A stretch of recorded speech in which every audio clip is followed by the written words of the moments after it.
भरत जी जैसे ज्ञानी घर परिवार छोड़ के गए और भरत जैसे ज्ञानी का मन एक मृग में लग गया और भरत जी को क्या बनना पड़ा। ओ मोबाइल वाली मैया चला लो मोबाइल। कहाँ व्हाट्सएप पे चली गई। फिर पति परमेश्वर को याद करने लग गई। कहाँ हो। सुनो, भरत जी जैसे ज्ञानी जो सब छोड़कर गंडकी नदी के तट पर गए, उनका मन कहाँ लग गया। एक मृग के बच्चे में। और वो मृग का बच्चा जब मरा तो भरत जी उस मृग का चिंतन करते करते भरत जी मर गए। मतलब जब भरत जी मरे तो भरत जी उस मृग का चिंतन कर रहे थे, मेरा मृग मेरा मृग। अब भरत जी जब मर कर गए तो यमराज जी ने कहा कि आप मृग का चिंतन करते आए हैं, इसलिए आपको मृग की योनि में जाना पड़ेगा। अंते यामति सागति। जो व्यक्ति मरते समय जिसका चिंतन करता है उसकी वो गति होती है। तो बताओ आप लोग किसका चिंतन करते हैं। क्यों मैया, आप मरते समय किसका चिंतन करोगी। तो मरते समय ही करोगी कि अभी से स्टार्ट करोगी। अभी से स्टार्ट होगा तो मरते समय भगवान का याद स्मरण आएगा, मरते समय ही थोड़ी याद आएगा। इसलिए आप गलती ना करना, मरते समय सावधान। मरते समय अच्छा ये बताओ भैया, आपके मरने से आपके घर वालों को कोई फर्क पड़ेगा। क्यों भैया, आपके मरने से आपके घर वालों को कोई फर्क पड़ना है, कुछ नहीं होता। लेकिन ये गलतफहमी लोग पाल लेते हैं कि मेरे बाद क्या होगा, सब बढ़िया होता है, आप तो आराम से मरो बिंदास। किसी का कोई काम नहीं रुकता भैया। व्यर्थ में ही आदमी ये टेंशन पालता है कि मेरे बाद क्या होगा, सब बढ़िया होता है। हम तो कहते हैं तुम अभी मर जाओ। कैसे मर जाओ, अब ध्यान से सुनो इसकी भी कथा। मरने का मतलब क्या है, पहले तो ये जानो कि मरने का मतलब क्या है। एक फुटबॉल थी, सारे लोग उसे लात से मार रहे थे। जब लात से मार रहे थे तो फुटबॉल एक साधु से बोली, महाराज कि हमें सब लात क्यों मारते हैं। तब संत जी ने कहा कि तेरे भीतर हवा भरी है, यदि तेरे भीतर हवा ना हो तो तुझे कोई ना मारे। तो आपको लातें क्यों पड़ती हैं, क्योंकि भीतर घमंड की हवा भरी हुई है, ये हवा निकल जाए। अब मैंने बोला कि मर जाओ। एक तोता था, तोता। एक दिन कथा चल रही थी तो साधु जी बता रहे थे संत जी कथा में कि जो कथा सुनता है मुक्त हो जाता है। जो कथा सुनता है वो बोलो मुक्त हो जाता है। तोता सुन के कथा बड़ा प्रसन्न हुआ कि भैया हमने तो सुन ली, अब हम मुक्त हो जाएंगे। वो सीताराम सीताराम बोलने लगा। तभी पीछे से एक आदमी आया और तोते को पकड़ लिया। तोते को पकड़ के ले गया, पिंजरे में डाल दिया। अब तोता पिंजरे के भीतर पड़ा पड़ा कहे, गुरुजी ने गलत कथा सुनाई। गुरुजी ने कहा था कि कथा सुनोगे, राम राम कहोगे तो मुक्त हो जाओगे। मैं तो राम राम बोला तो पिंजरे में आ गया, मतलब कथा गलत थी। अब एक दिन क्या हुआ कि वहां पर वही साधु जी आए जिन्होंने कथा सुनाई थी तोते को। तो तोता बोला, गुरुजी आपने गलत कथा सुनाई, गलत कहा। गुरुजी ने कहा क्या बोला। बोले आपने बोला था कि सीताराम सीताराम जपो मोक्ष पाओगे, मुक्त हो जाओगे। बोले मैं तो जपा तो देखो पकड़ लिया किसी ने कि बढ़िया तोता है, राम राम जपता, पिंजरे में डाल दिया। मुझे तो बंधन मिल गया ना, मुझे क्या मिल गया, बंधन मिल गया। अब बताओ गुरुजी मैं क्या करूं। तब गुरुजी ने कहा कि तुझे मुक्त होना है। बोले हाँ, क्या करूं। तो संत जी बोले तोता एक काम कर, तू मर जा। तोता बोला गुरुजी मर जाऊंगा तो मुक्त तो फिर कौन देखा कि होगा कि नहीं। अरे संत जी बोले असली का नहीं मरना, झूठ मूठ का मर जा। आज जब तेरा मालिक तुझे दाना पानी देने आए तो दोनों पांव ऊपर करके तू गर्दन लटका लेना, मालिक को ऐसा लगे कि तू। अब तोते ने वैसे ही किया, तोते ने वैसे ही किया। सवेरे सवेरे मालिक दाना पानी देने आया तो तोता मरा, मतलब गर्दन लटकी पांव ऊपर। मालिक को लगा कि तोता मर गया, पिंजरे से निकाला और जैसे ही निकाला तोता फुर्र से उड़ गया और ऊपर जाके बोला, गुरुजी ने सही बोला कि राम राम तो जपोगे तो मुक्ति मिलेगी, पर एक काम और करना पड़ेगा, जगत के लिए मरना पड़ेगा, जगन्नाथ के लिए जिंदा रहना पड़ेगा। जब तक जगत के लिए मरोगे नहीं, क्योंकि जब तक जिंदा रहोगे तुम गधे की तरफ फिरते रहोगे। जब तक जिंदा रहोगे तो गधे की तरह काम करते रहो। सारी जिंदगी तुम्हारी जरूरतें पूरी ना होंगी, कामनाएं पूरी ना होंगी, इन्हीं को पूरा करते करते आप पूरे हो जाएंगे। आप पूरे हो जाएंगे पर आपकी कामनाएं पूरी। चलो बताओ, रावण के सिर कितने थे? रावण के सिर कितने? कौन कितने? 10। अब जरा बताओ कि रावण के 10 सर थे तो रावण मंजन कैसे करता रहा होगा? पहले यहां वाले मुंह पे दांत, फिर ये वाला, कैसा कठिन काम रहा। क्यों? अच्छा, रावण जब 10 सिर थे तो करवट कैसे लेता रहा होगा? चित्त पड़ता होगा ऐसा। क्यों? करवट तो लेते बनते ही ना रहा होगा। क्यों भैया? रावण के 10 सिर कैसे थे? ऐसे नहीं थे कि रावण सदा 10 सिर का था। 10 सिर का मतलब है रावण की इच्छाएं हमसे आपसे 10 गुनी ज्यादा थी। रावण की कामनाएं हमसे 10 गुनी ज्यादा थी, इसलिए कहते हैं दशानन। आप लोग यदि ज्यादा कामना करेंगे तो आपके भी सिर ज्यादा हो जाएंगे। इसलिए कहता हूं, अपने उस मुख को कुचल दो, अपनी उस इच्छा को कुचल दो जो इच्छा आपको भगवान से दूर करती हो। उस इच्छा को मार दो। इसलिए कहता हूं, मर जाओ। कैसे मर जाओ? जैसे तोता मर करके मुक्त हो गया। जगत के लिए मर जाओ, बेटे के लिए, बेटी के लिए, परिवार के लिए। अब मर जाओ। अब केवल जिंदा रहो तो केवल गिरधर गोपाल के। प्रिय भक्तों, भरत जी बड़े ज्ञानी, पर क्या बन गए? मृग। क्योंकि मरते समय चिंतन, आप लोग मरते समय भगवान का चिंतन करना, मरते समय सावधान रहना, वरना घर वालों को कोई फर्क नहीं पड़ता। क्यों भैया, ये बंद पड़ा है क्या? एक सेकंड। घर वालों को कोई फर्क नहीं पड़ता। इस तरफ घर वालों को कोई, आप जब मरोगे तो घर वाले, आप जब मरोगे ना तो घर वाले चाय पिएंगे तब भी। जब कोई मर जाता है ना तो पड़ोसी लोग बड़ी चाय वाय लेके आते हैं और बोलते हैं, अब मत रो, थोड़ा चाय पी लो, ठंडी हो रही है, बड़ी मेहनत से बनाई अदरक वाली है। सास मरी पड़ी है और बहू चाय पी रही है, मस्त बनाई है। तेरी सास मरेगी तो हम तेरे यहां भी लाएंगे। चाय पी रही है और चाय खत्म, फिर चालू, फिर वही चालू नाटक। ये दुनिया को कोई, ये बात सही है कि गलत है? जब आदमी मरता है तो अड़ोसी पड़ोसी चाय वाय लाते कि नहीं? आपके यहाँ ये परंपरा है? हाँ, चाय पी पी के आदमी रोता है। आदमी तो बिना चाय पिए रोए भी ना।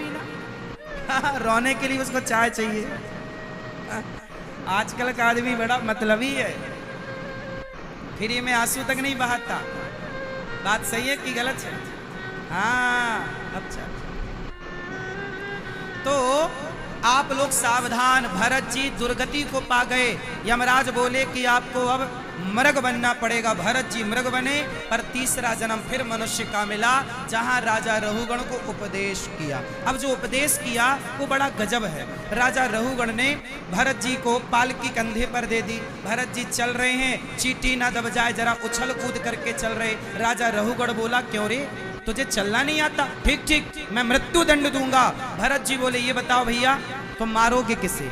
चलो थोड़ा ज्ञान की बात कर लेते हैं। बताओ, मृत्यु किसकी होती है, शरीर की कि आत्मा की? कौन मरता है? कौन मरता है?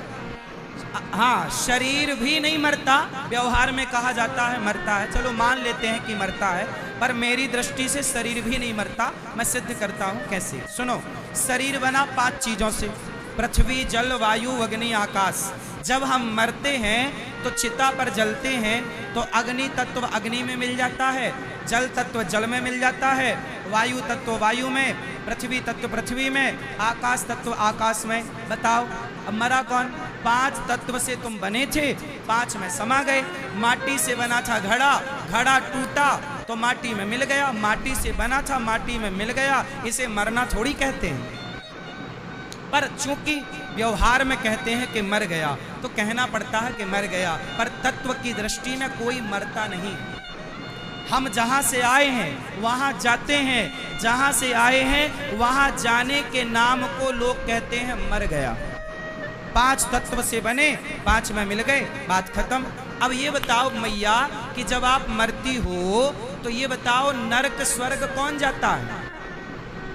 क्यों भैया, आप जब लोग मरते हैं तो नरक स्वर्ग कौन जाता है?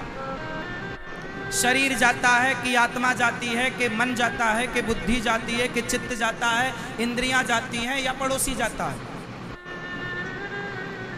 जब हम मरते हैं पीली मैया, स्वर्ग कौन जाता है? ये मैया।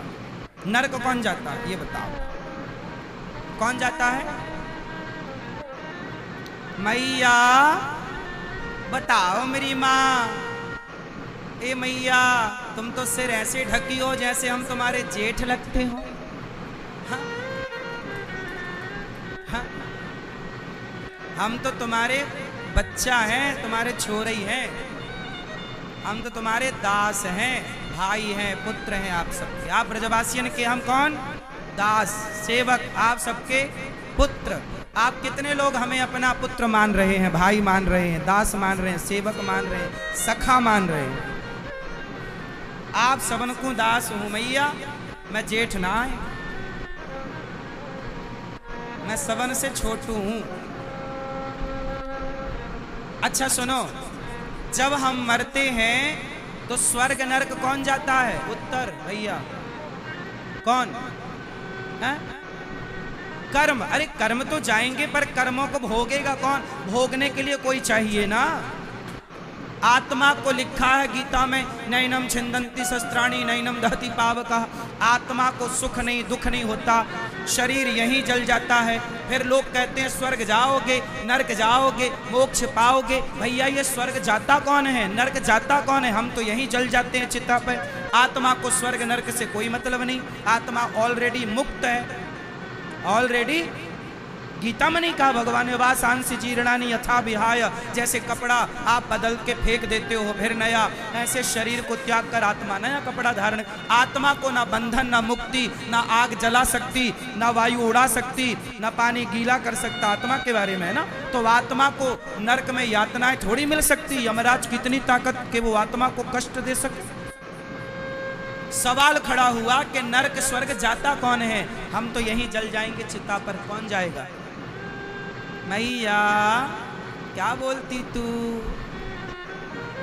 हाँ क्या बोलूं मैं? यही बोलो कि कौन जाता है स्वर्ग नरक। मैया कह रही है क्या बोलूं मैं, यही तो बोलना है कि कौन जाता है स्वर्ग नरक। बताओ, बोलो अब कौन? सुनो, चलो बताओ कितने शरीर होते हैं? टोपी वाले भैया, कितने शरीर होते हैं? एक। ये भैया कह रहे एक। आप बताओ चश्मा वाले भैया, दादाजी, कितने शरीर होते हैं? 2। और आगे बढ़ो। शरीर होते हैं 3। ये बेसिक ज्ञान है। ये ज्ञान सबको होना चाहिए, हर सनातनी को, क्योंकि जब ये सुनो, मेरी ये बात आप समझ लोगे तो बहुत सारे प्रश्नों का उत्तर मिल जाएगा। बहुत सारे सवाल होते हैं, नरक कौन जाता है, स्वर्ग कौन जाता है, मोक्ष किसका होता है, हमारा आत्मा एक है तो फिर इतनी सारी आत्माएं कहाँ से आ गईं? जब आत्मा का जन्म नहीं होता, मरती नहीं, तो जनसंख्या कैसे बढ़ रही है? ये बहुत सारे सवाल हैं और जिनका कोई बहुत बड़ा उत्तर नहीं है, जरा सा उत्तर है। मैं एक जो पूरी बात सुनाऊंगा, कंप्लीट बात सुन लेना, आपको सैकड़ों सवाल के उत्तर मिल जाएंगे इससे। सुनो, हमारे शरीर होते हैं 3। हमारे पास कितने शरीर हैं? 3। पहला शरीर बैठा है सामने, इसे बोलते हैं स्थूल शरीर। एक शरीर और होता है जिसे कारण शरीर कहते हैं। कारण का मतलब होता है कि जिस कारण आपको मनुष्य बनाया, जिस कारण आपको भाई, बिना कारण के कार्य नहीं होता। कुत्ता बना ये आदमी, ये कुत्ता क्यों बना? कोई कारण रहा होगा, इसलिए भगवान ने कुत्ता बनाया। ये चिड़िया क्यों बनी? कोई कारण रहा होगा तो चिड़िया बनी। ये सुखी क्यों है? कोई कारण होगा सुखी है, कोई कारण होगा दुखी है। कोई लंगड़ा है, क्यों लंगड़ा है? कोई कारण होगा कि लंगड़ा। कोई अंधा है, क्यों अंधा? कोई कारण होगा कि अंधा है। पिछले अगले सब मिलाओ तो सब कारण निकलता है। बात सही है कि नहीं? एक होता है कारण, जिसको कारण शरीर कहते हैं, जिसके कारण शरीर मिला।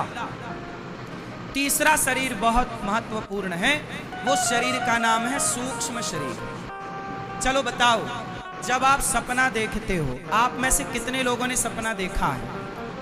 कभी ना कभी, कोई ना कोई देखा। तो चलो बताओ, जब आप सपना देख रहे थे तब तो आप अपने गांव में थे, अपने घर के अंदर थे, पर सपने में आप वृंदावन चले गए, हरिद्वार चले गए, अयोध्या जी चले गए। तो आप तो घर में थे, पर सपने में आप अयोध्या जी चले गए। तो बताओ, सपने में जो गया वो कौन था? और आपको याद है कि आज मैंने सपना देखा। अब बताओ, जो सपने में आप हरिद्वार गए वो कौन गया? उसी को कहते हैं सूक्ष्म, वही सूक्ष्म शरीर है। सूक्ष्म शरीर 4 चीजों से मिलकर बनता है। सूक्ष्म शरीर कितनी चीजों से मिलकर बना? 4।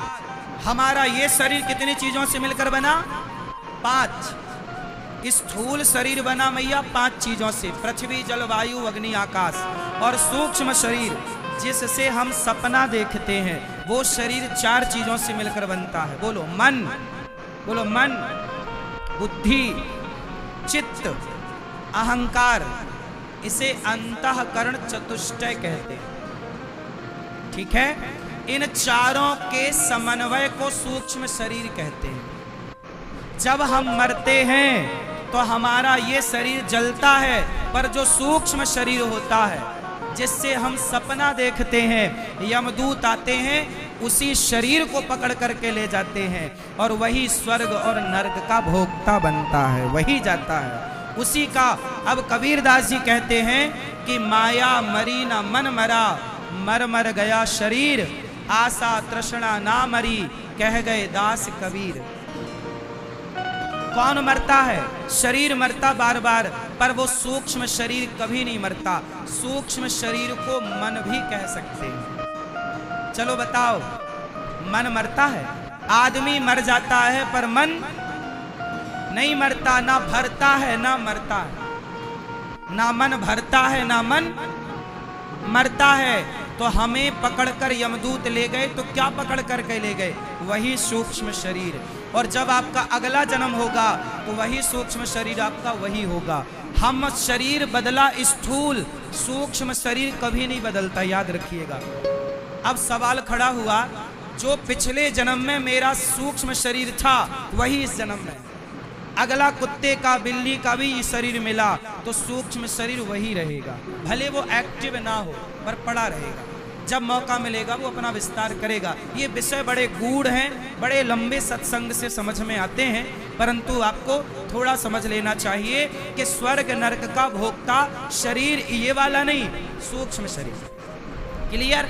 अब एक सवाल और है कि आत्मा जब जन्म नहीं लेती, मरती नहीं, तो फिर जनसंख्या कैसे बढ़ रही है? क्यों भैया? जब आत्मा का जन्म ही नहीं होता, मरती ही नहीं, तो जनसंख्या कैसे बढ़ रही है? जनसंख्या बढ़ रही है मतलब आत्माएं बढ़ रही हैं। चाइना तो नहीं बना रहा है आत्मा।